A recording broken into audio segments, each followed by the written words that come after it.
they're kooky, mysterious and spooky.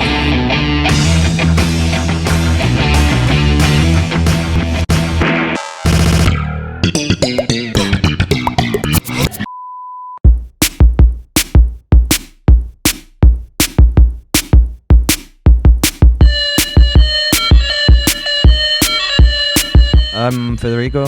Actually, I'm Italian. I started with a friend like Mechatronica 2012. Yeah, I'm Casper, and yeah, I come from Denmark. My role on the label, I guess, is handling most of the day-to-day operations and looking for new music and dealing with the artists and the pressing and distribution and all these kind of things. So I'm Milan, from Holland originally. 4 years ago, kind of joined as a resident as the parties got bigger, helping in A&R, checking music, anywhere on operations during parties and stuff like that.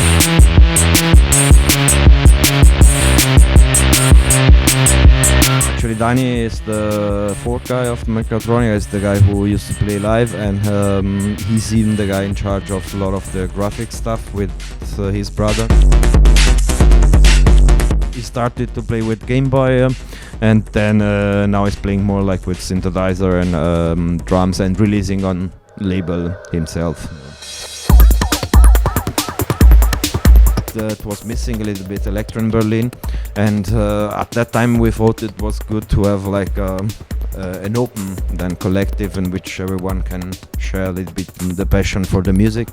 Then it happened until now that we actually met just Casper and Milan. Of course, we have done almost 15 people then helping us then during the party, for example. So we have a small crew there, but that was the idea actually at the beginning. Yeah, it's basically we try to always have friends around to do the door and to do artist care and these kind of things. So even if we were 4 people in the collective, there's like a little bigger family coming around, helping us all the time. That's also important for us, I think, in the party, that we try to have our own people around to give this vibe that we want to give, especially by the door in the club. And we click really good as friends as well, so I think that's really important as well. What we always wanted to do was to give people a good time there and be with them in the night and take them out and spend time with them. And it's hard if you're alone, because then you're basically rushing around and taking care of everything, and that worked really well. So what makes a good electro track for us? Well, I can only say for something personal. I think when coming to Berlin, there was lots of techno and house and not so much, for me at least, in between. And then finding their parties or kind of listening back to electro and the stuff they were playing was just a bit more punk, a bit more had a live feel to it, that it's not just dancing in hypnosis, it's also jumping around and kind of, I think I've seen like a pit almost in front of a stage at one of the Griesmühle Mechatronica nights. And that whole vibe is just was very important to me.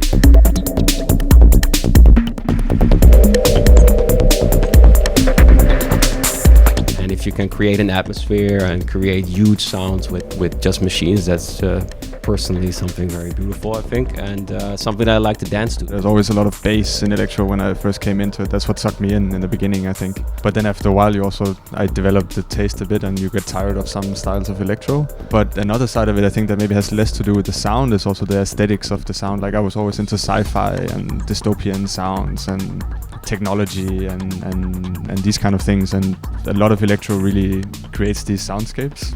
And nowadays, I think what makes interesting electro tracks to us is even more these days also people who create hybrids between electro and other genres and try to push the genre a bit, because a lot of things have also been done a lot in the past by really good people and really good producers. So I think what we look for now in the label is also people who try to take it further a bit and push it a bit. I can just add, maybe that's a good snare.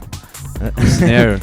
I think was even makes a good electro track. I think we together with a good bass. And so that's the two elements.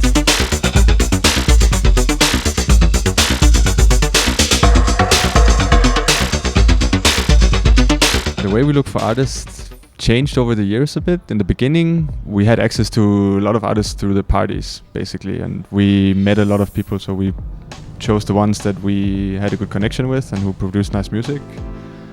I think the first 2, 3, 4 records even were all people who just played at the party, like Uhu and Sync24, Lugia Goggle, Privacy, Umwelt, Fleck-esque, like all these kind of people.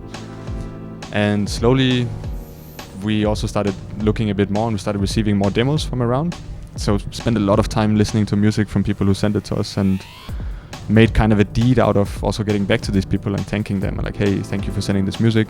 Now during Corona, of course, a lot of streams and see what people are up to. Check Bandcamp and check Discogs and spend a lot of time online going through stuff. And yeah, it's a weird process. It's kind of just a thing that's brewing and then we have an EP, I think.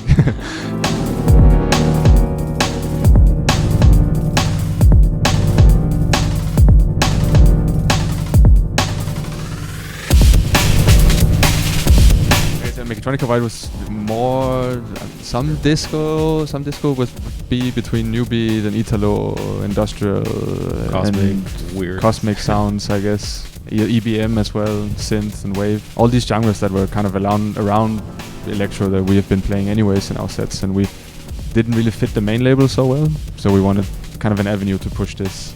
The connection between the main label and the white label is the snare. Exactly, it's the snare, yeah. especially by that Totally.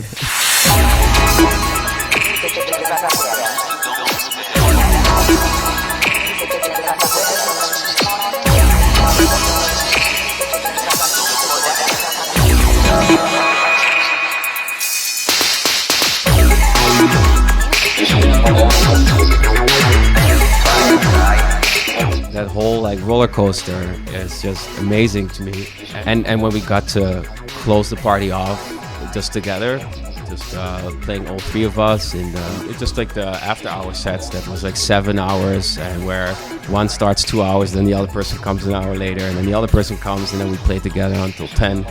And just every genre and every kind of thing goes along, and having people still there partying and like sort of like emotional because so much fun, and still there for like 24 hours because it's just they don't want to go home because it's so awesome. And, I think those after hours were really like, damn, this is something special. Yeah. One of the best live, I think I remember. Then after that we had many more that were pretty good, but one was the first party we did with Phil with Cultivated Electronics. It was the live of Morphology. Was really impressed. Other funny things, I mean, even with Phil, we had once actually we have to make the sound check in the Gristmühle, and we came there and there was like a wrestling tournament. Blood on the floor. on the floor, on the main floor.